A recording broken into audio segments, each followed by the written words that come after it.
quantum computer is a little bit misleading because it sounds like a computer. And when people think of computer, they think of a phone or a laptop. The truth is, the phone and the laptop and even a very powerful supercomputer all operate according to the same fundamental rules. And a quantum computer is fundamentally different.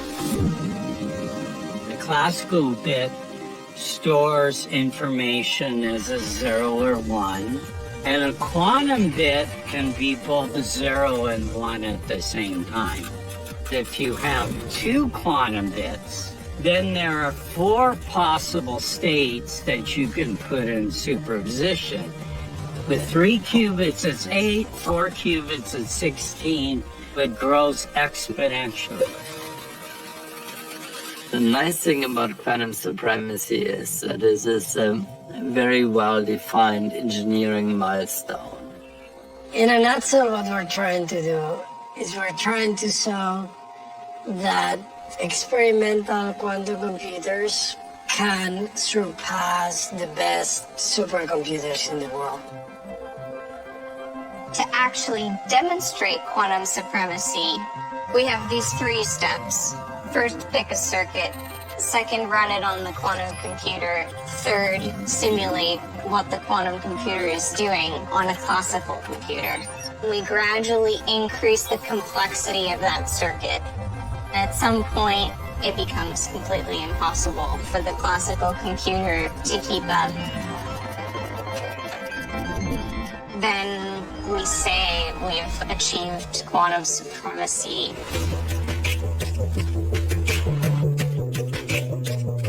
We started building together the quantum chips to do this experiment. And then the evolution of the devices with more and more qubits and more complexity. It's very much an iterative process. A lot of the work that we put in was not just these chips, but is also the infrastructure that you need to drive those chips. The cryostats that we install them in, all of the control electronics, software, all of this stuff is needed, and it all has to be developed.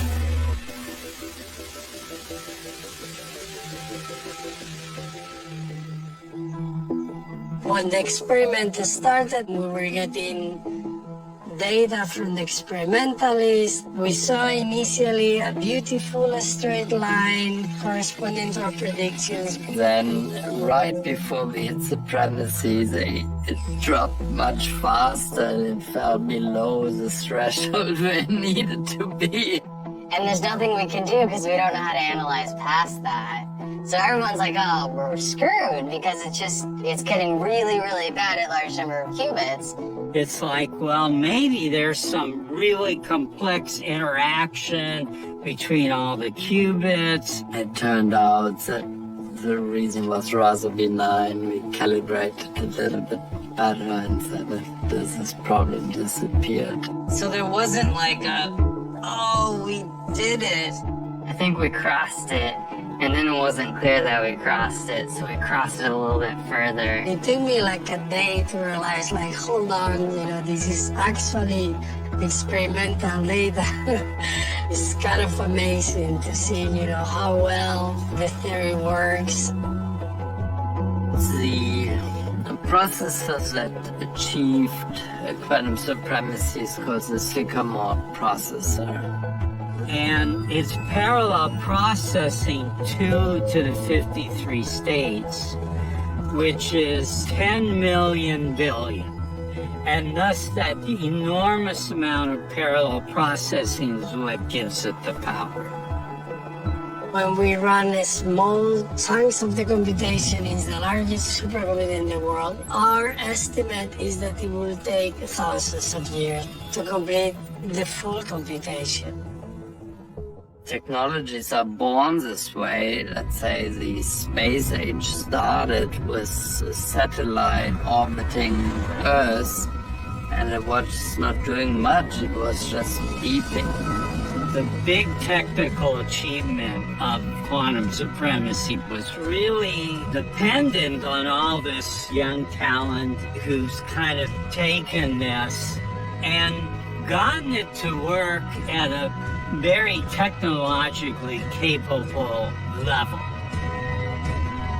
We have reached a new computational capability. There are certain computations, the only place in the world where you can compute those things is here in our data center at Google Santa Barbara.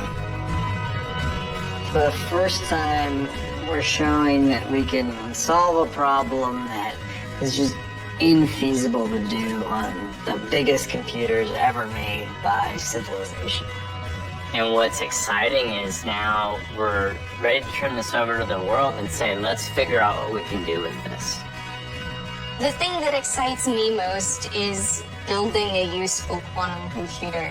When we can give a researcher a tool that is unlike any other and say, great, figure out something cool to do with it. Mankind is pretty